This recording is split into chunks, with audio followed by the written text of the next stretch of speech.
Hello friends, A to Z about agriculture and horticulture channel में आपका स्वागत है। दोस्तों, आज हम जिस टॉपिक के ऊपर बात करेंगे उसका नाम है एग्रीकल्चर एंड इट्स ब्रांचेस। दोस्तों, होता क्या है कि एग्रीकल्चर और हॉर्टिकल्चर में काफ़ी कन्फ्यूज़न होता है।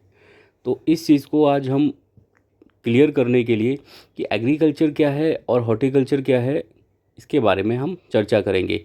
और इसकी एग्रीकल्चर की काफ़ी सारी जो ब्रांचेस हैं उनके बारे में भी हम चर्चा करेंगे। काफ़ी सारी ब्रांचेस अगर देखा जाए तो जैसे सॉइल साइंस है, एग्रीकल्चर इकोनॉमिक्स है, एग्रीकल्चर इंजीनियरिंग है एंड हॉर्टिकल्चर है। तो इसी तरह से बहुत सारी इसकी ब्रांचेस हैं जिसके बारे में हम चर्चा करते हैं। चलिए देखते हैं। तो दोस्तों, सबसे पहले हम समझ लेते हैं कि एग्रीकल्चर क्या है। What is agriculture?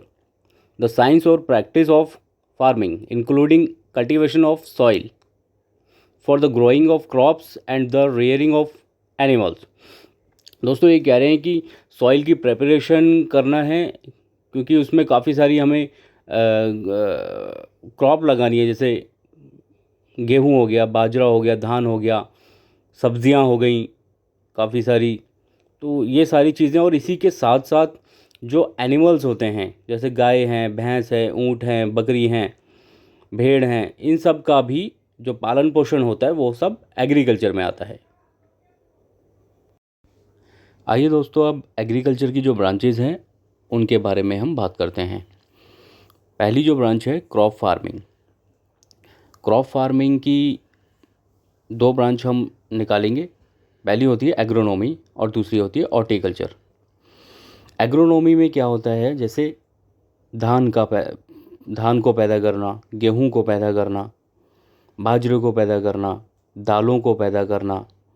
इसी के साथ साथ जितनी भी ऑयल सीड है, जैसे तेल वाली जितनी भी क्रॉप हैं, सरसों हैं, तिल हैं, मूंगफली हैं, ये सारी जितनी भी क्रॉप्स आती हैं ये एग्रोनॉमी में चली जाती हैं। तो एग्रोनॉमी में इन सबको हम पढ़ते हैं। और जो इसके अलावा जो दूसरी ब्रांच है इसकी, वो है हॉर्टिकल्चर। हॉर्टिकल्चर की भी तीन ब्रांच हैं, जिसमें पहला ओलेरीकल्चर। ओलेरीकल्चर को वेजिटेबल प्रोडक्शन भी कहते हैं। जितनी भी तरह की सब्जियां हैं उन सबको पैदा करना ओलेरीकल्चर में आता है। दूसरा आता है फ्लोरिकल्चर। फ्लोरिकल्चर में जितने भी तरह के फूल हैं, ब्यूटिफिकेशन के लिए यूज़ होते हैं या पूजा के लिए यूज़ होते हैं वो, और इसके अलावा ब्यूटिफिकेशन के लिए जितने भी प्लांट्स यूज़ होते हैं, पौधे यूज़ होते हैं, लैंडस्केपिंग होती है, ग्रास होती है, वो सब फ्लोरिकल्चर में आता है। तीसरी जो ब्रांच है इसकी पोमोलॉजी। पोमोलॉजी में क्या होता है, फ्रूट प्रोडक्शन। जो फल होते हैं उनके बारे में जब हम स्टडी करते हैं तो उसको पोमोलॉजी कहते हैं। फलों में जितने भी तरह के फल हैं वो सब पोमोलॉजी में आते हैं। तो दोस्तों, इसके अलावा फिर हम एग्रीकल्चर की दूसरी ब्रांच में जाते हैं, सॉइल साइंस। सॉइल साइंस में जो हम क्रॉप प्रोडक्शन करते हैं किसी भी चीज़ का, किसी भी सब्ज़ी का या किसी भी क्रॉप का, तो उसमें क्या होता है कि जो सॉइल होती है, सॉइल हमारी अच्छी होगी तो ही हमें अच्छा प्रोडक्शन मिलेगा। तो सॉइल को हमें कैसे तैयार करना है, उसमें खाद डालना है, मिनरल्स की टेस्टिंग करनी है, हमें किस चीज़ की उसमें कमी है उसको पूरा करना है। तो उसकी तैयारी से लेकर सारी चीज़ें जो होती हैं सॉइल प्रिपरेशन में आती हैं वो सब। इसके अलावा हम आगे चलते हैं तो एक और ब्रांच है, उसका नाम है लिवस्टॉक फार्मिंग। लिवस्टॉक फार्मिंग में काफ़ी सारी चीज़ें आ जाती हैं, जैसे फिशरीज़ फार्मिंग होता है।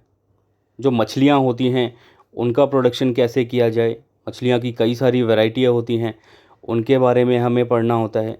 और उनको फिर जैसे बड़े बड़े कंटेनर होते हैं आजकल, उनमें मछलियों का उत्पादन होता है, तालाबों में होता है, गाँवों में तालाबों में मछलियों का उत्पादन करते हैं। तो ये फिशरीज़ में आ जाता है। एक और है लिवस्टॉक में जो एपीकल्चर होता है। एपीकल्चर जो होता है ये होता है मधुमक्खी पालन। मधुमक्खी पालन जो किया जाता है वो शहद के उत्पादन के लिए किया जाता है। शहद आपको कैसे प्राप्त होगा, वो सारी चीज़ें जो हैं एपीकल्चर में आप सीखते हैं।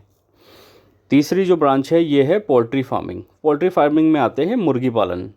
मुर्गियों को कैसे हमें पालना है, उनके अंडे हमें पैदा करने हैं, जो मार्केट में लोगों को खाने के लिए, और जो मांस होता है मुर्गियों का वो पोल्ट्री फार्मिंग में हम ये सारी चीज़ें सीखते हैं। तो दोस्तों लिवस्टॉक फार्मिंग में आपने देखा कि ये सारी चीज़ें इनमें होती हैं। इसके अलावा लिवस्टॉक में और भी होती हैं, जैसे पिगरी फार्मिंग होती है, सूअर पालन होता है, ईमू पालन होता है, और भेड़ पालन होता है, बकरी पालन होता है, ऊंट पालन होता है। तो ये काफ़ी सारी चीज़ें जो हैं लिवस्टॉक फार्मिंग में आ जाती हैं।